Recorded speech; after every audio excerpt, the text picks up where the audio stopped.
What is a false seal when you're canning? I'm gonna show you because I just found one and it's really nasty.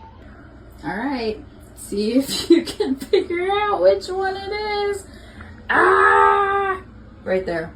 That is clearly a false seal. It's very obvious that that food is big nasty. Okay, so I've been canning 5 or 6 years now, and I've taught a lot of other people to can, and I've taught a canning class. And this is what everyone seems to be worried about, is how do I know if I have a false seal? How will I know? Well, as you can see, it's pretty obvious. So why do false seals happen? It could be a few different things, but usually there's some sort of error when you're canning it. And you want the false seal to happen because you want to know that that food is bad. That's another reason that I store my jars for the most part without the bands on top of the lids. Hang on, I'll show you.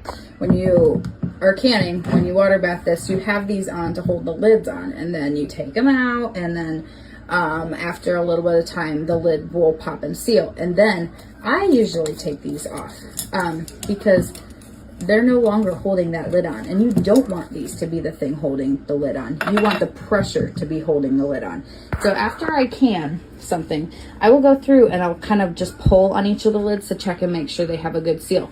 And I did do this after I canned these, but obviously something happened. So this has started to ferment. It started to create bacteria in there, has started to create carbon dioxide, which is gas, which starts slowly pushing up on the lid, and then pop, it comes off. So yeah, nasty. I have a guess for what went wrong, because over here I do reuse lids. Yes, I know that you're not supposed to, but you know what? I do. And sometimes this is what happens, and if that happens to 1 jar out of 100, I'm okay with it. Do you see that little bend? That little bend mark right there? I bet that's what happened right there. I bet that there was a teeny tiny bit of air in that seal, and over time bacteria was able to get in there.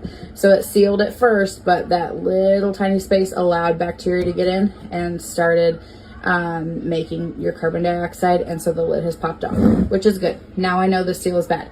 If I had, this is the wrong size, but if I had a band on here holding that lid on, you might not know that you have a bad seal and that there's bacteria in there, because this thing is going to be holding the lid on, and you don't want that. So that's why I took mine off. This is a bad seal. You can see that clearly. You can tell, and I always tell people that, like, oh, you'll know if you have a bad seal. You will know.